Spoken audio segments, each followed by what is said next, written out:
오늘 제 설교 제목은 너희가 먹을 것을 주어라입니다. 오늘 읽은 성경 본문을 보면 예수님과 제자들이 한적한 곳에 휴식하러 가시려고 배를 타고 가십니다. 예수님과 제자들이 한적한 곳을 찾는 이유가 성경은 이렇게 기록합니다. 이르시되 너희는 따로 한적한 곳에 와서 잠깐 쉬어라 하시니 왜 그랬냐? 오고 가는 사람이 많아서 음식 먹을 시간, 음식 먹을 겨를도 없음이라. 엄청 바쁘셨다는 겁니다. 이에 배를 타고 따로 한적한 곳에 갈새 그 가는 곳을 보고 많은 사람이 예수님과 제자인 줄 알지라 모든 고을로부터 도보로 걸어서 그곳에 달려와 저희보다 먼저 예수님 도착하기 전에 먼저 그곳에 갔다 이 말입니다. 많은 사람들이 찾아오기 때문에 예수님과 제자들이 밥 먹을 시간도 없었다고 하는 것입니다. 그래서 배를 타고 사람 없는 한적한 곳으로 가는데 사람들이 그것을 보고 또 쫓아왔다는 것입니다. 그 다음 본문 이렇게 기록합니다. 예수께서 나오사 큰 무리, 많은 사람들을 보시고 그 목자 없는 양 같음을 인하여 불쌍히 여기사 이에 여러 가지로 가르치시더라. 보시고 불쌍해서 하나님 말씀을 더 가르쳐 주셨습니다. 때가 저물어가며 제자들이 예수께 나와 여짜오되 이제 저녁 때가 됐단 말이에요. 이곳은 빈 들이요 한적한 곳이고 때도 저물어 가니 어두워 가니 무리를 보내서 이 사람들 많은 사람들을 보내서 두루 촌과 마을로 가서 무엇을 좀 사 먹도록 하옵소서. 제자들이 예수님께 말했습니다. 대답하여 가라사대 너희가 먹을 것을 주라. 예수님께서 너희가 먹을 것을 주라 하시니 여짜오되 우리가 가서 200데나리온의 떡을 사다 이 사람 많은 사람들을 먹이리까? 라고 반문합니다. 예수님을 쫓아온 그들을 불쌍히 여기시어서 예수님께서는 여러 가지로 가르치셨습니다. 그리고 해가 저물어 가자 제자들이 예수님께 여기는 빈 들이니 사람들을 보내어서 마을로 가게 해서 뭔가 좀 사 먹게 하자 말씀을 드렸습니다. 근데 예수님께서 제자들에게 너희가 먹을 걸 주라 이렇게 말씀하시는 것입니다. 오늘 설교 제목이 바로 너희가 먹을 것을 주라입니다. 많은 교회들이 주일 예배를 마치고 교회에서 교인들이 함께 밥을 먹습니다.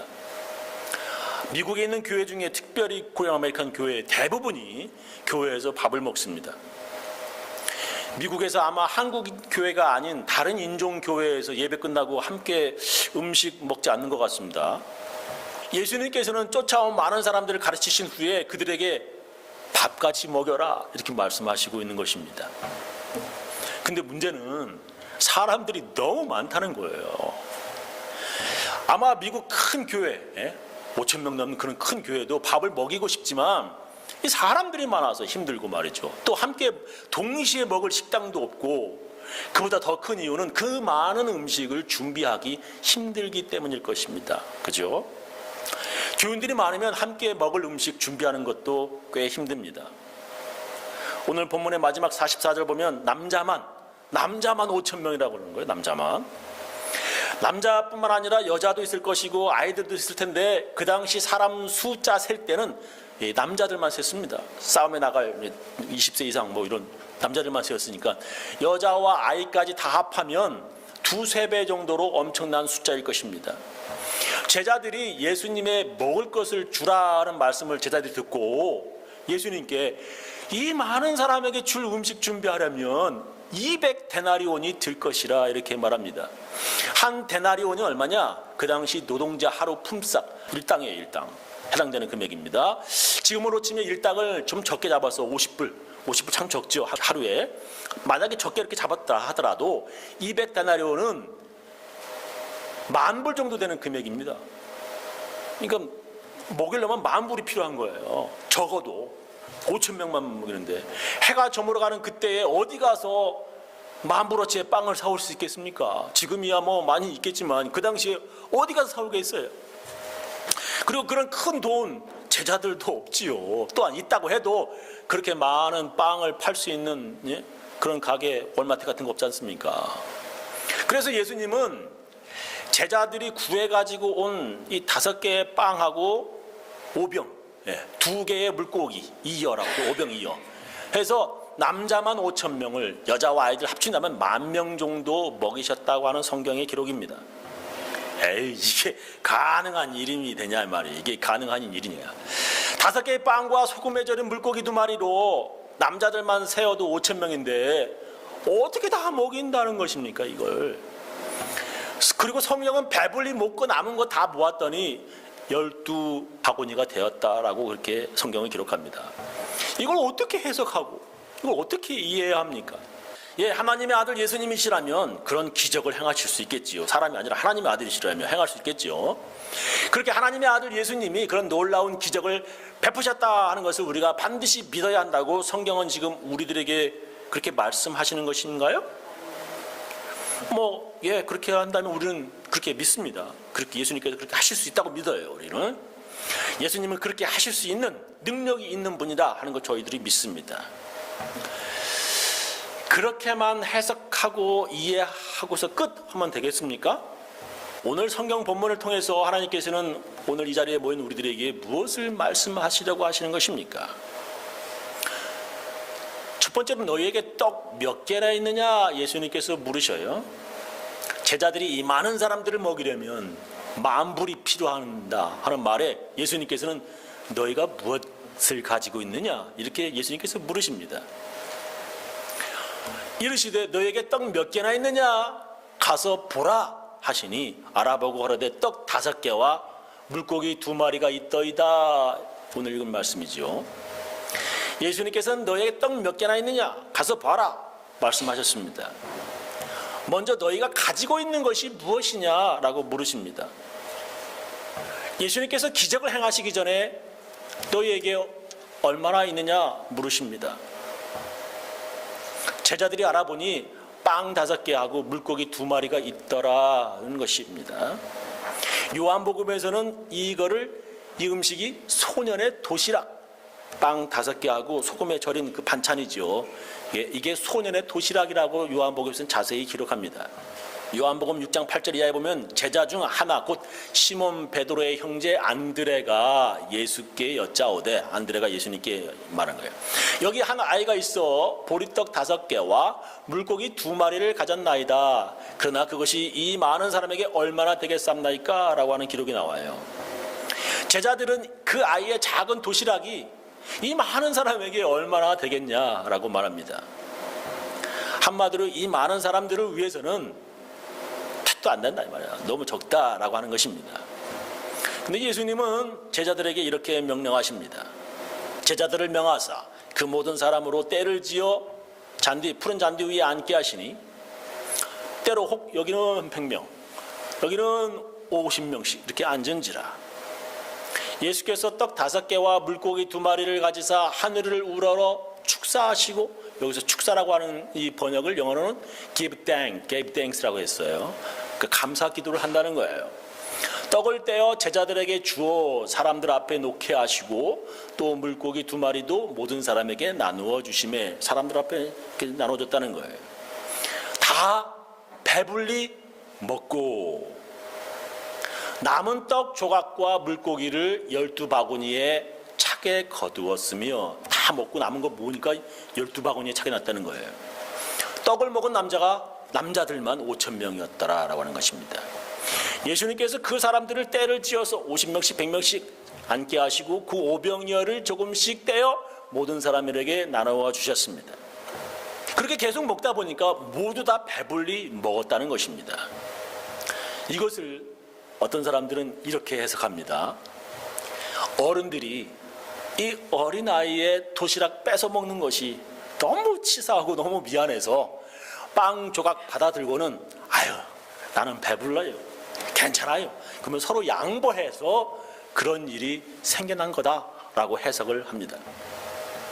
어린아이의 도시락을 받은 어른들이 뺏어 먹기가 너무 치사하고 창피했다는 것입니다.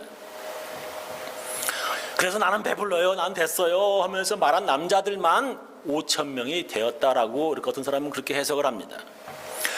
그렇게 모두 배부르다며 사양하였다라고 해석을 합니다. 그렇게 해석한다면 저 더 궁금한 것이 있습니다. 그죠? 뭐요? 먹고 남은 음식이 어떻게 12바구니나 되었냐는 것이, 이거 어떻게 해석할 것입니까? 아무리 남아도 남은 5개의 빵, 그 애가 가져온 5개의 빵과 물고기 2마리만 남아야 하지 않겠습니까? 먹고 남은 것이 12바구니나 되었다라고 하는 것입니다. 그것을 또 이렇게 해석하는 사람들도 있습니다.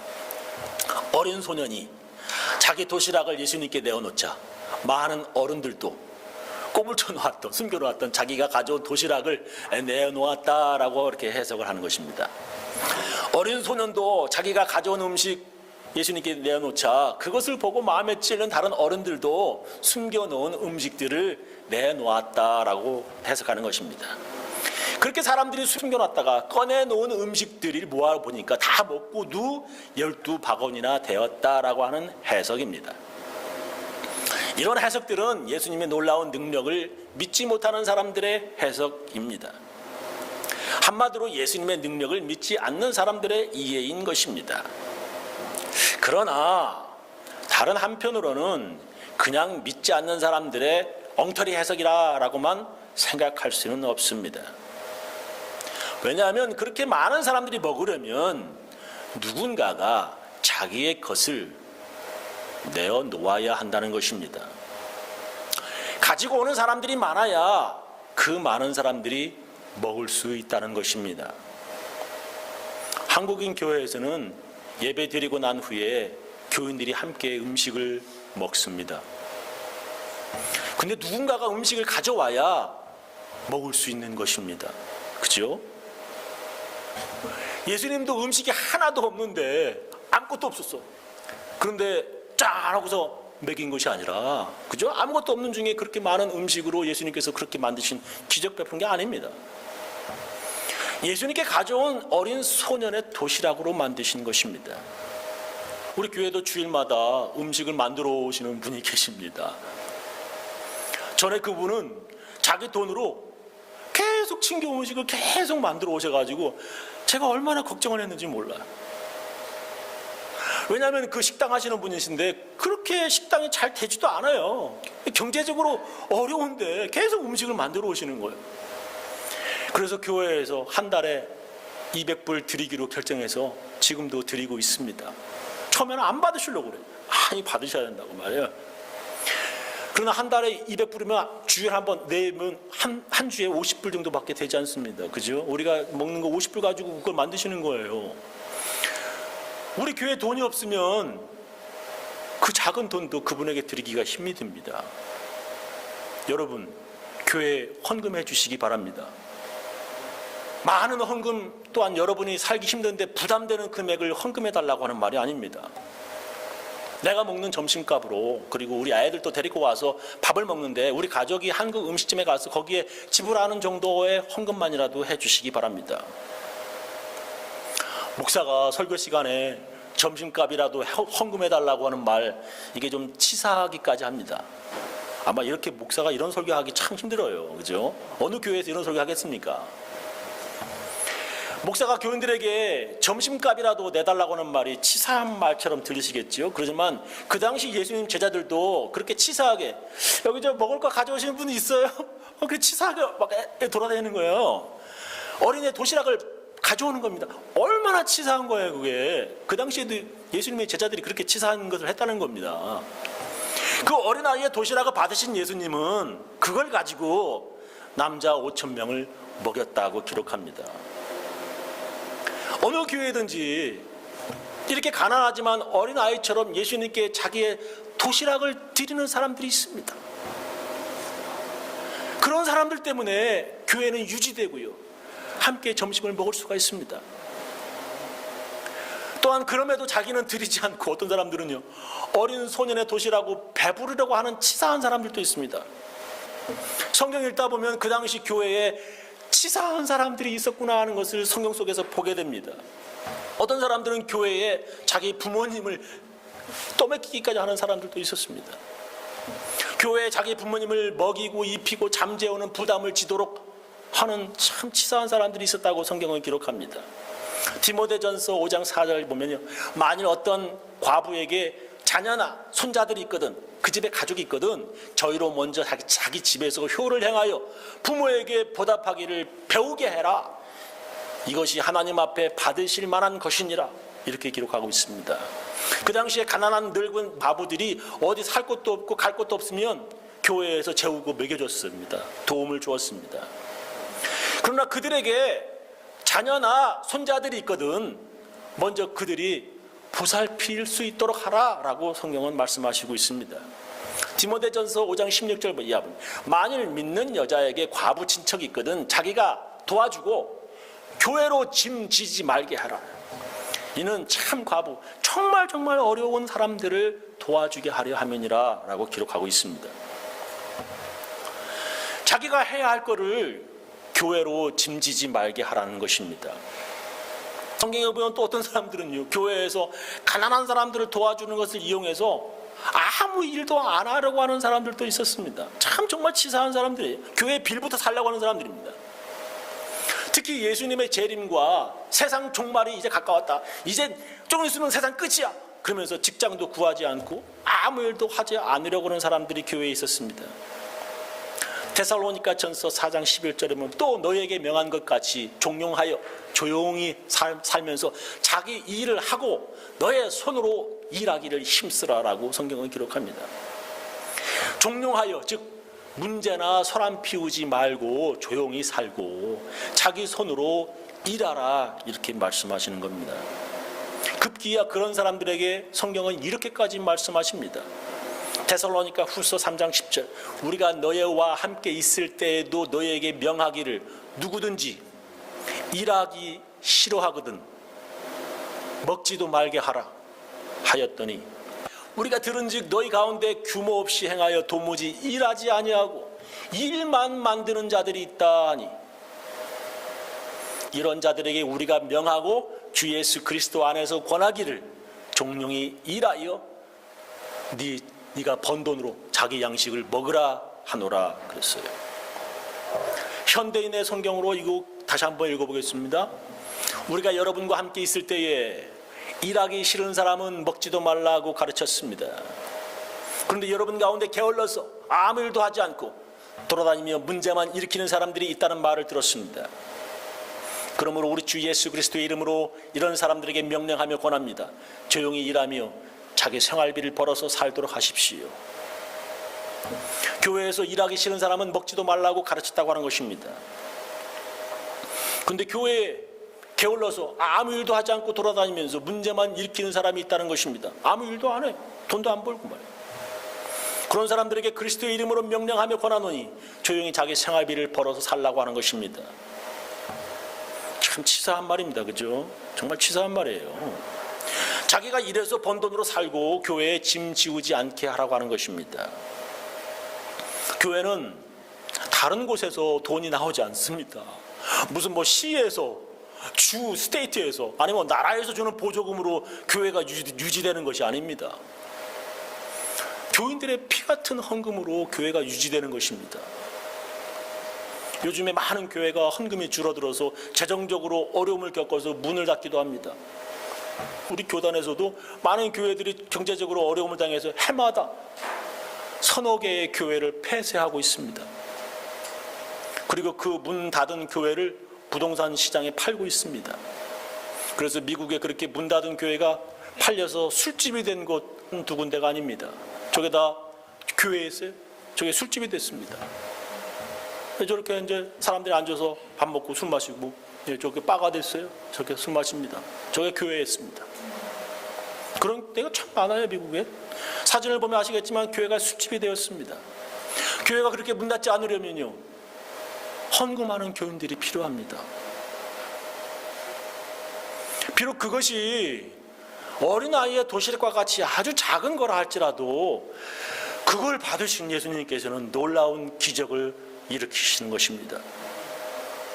남은 떡 조각과 물고기를 12바구니에 차게 거두음에 대해서 제가 두 번째로 설교하겠습니다. 우리가 오늘 읽은 성경 본문에서 눈여겨보아야 할 것은 기적을 일으키신 후에 예수님의 말씀과 행동입니다. 남자만 5,000명을 먹고도 남을 정도로 아주 풍요로, 이거 먹고 막 남았어, 아이고 먹고 남을.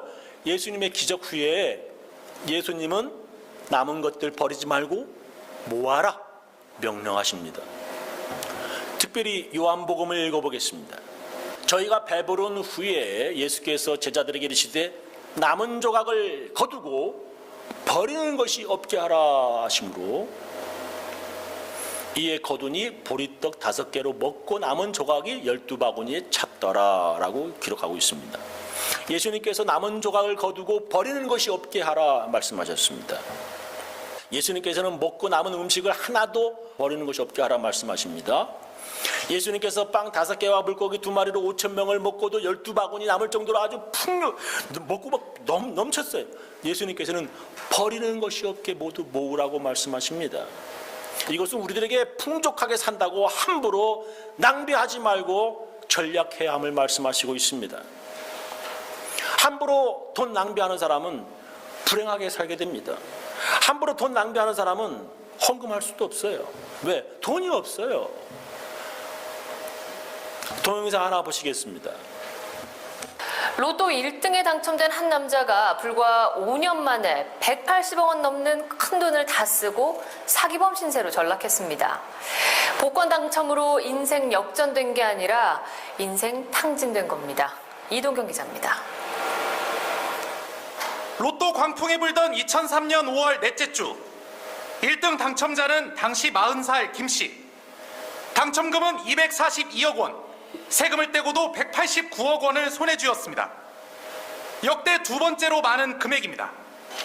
하지만 인생 역전의 절정에서 불행은 시작됐습니다. 처남의 병원 사업에 40억 원 가까이 투자했다 돌려받지 못했습니다. 강남 20억대 주상복합 아파트 투자도 손해, 주식 투자 역시 번번이 실패했습니다. 당첨금으로 산 아파트를 담보로 사채까지 빌려 주식에 다시 손을 댔습니다.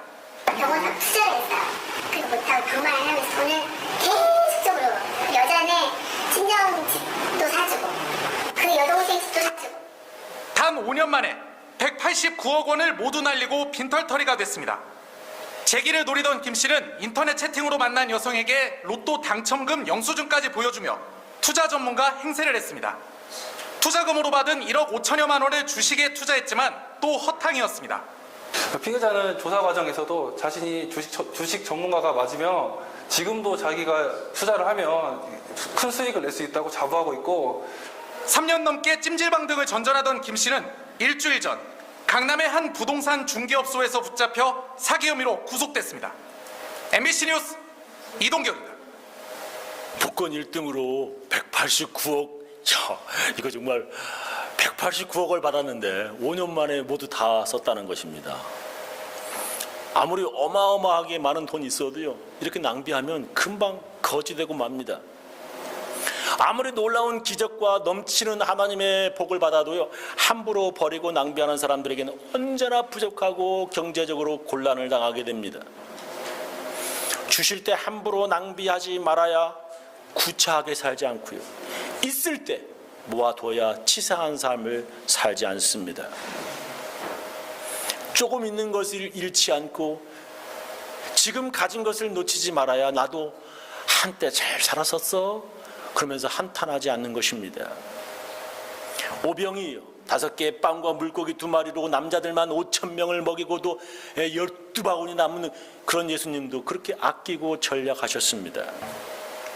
예수님은 우리들에게 치사하게 살라고 이런 말씀을 주시는 것이 아니라 치사하지 않게 살게 하시려고 말씀하시는 것입니다. 예수님께 드리려면요, 전략해야 드릴 수 있습니다. 먹고 남을 정도로 많고 풍족해도 함부로 낭비하는 사람들은 교회에 헌금도 할 수 없습니다.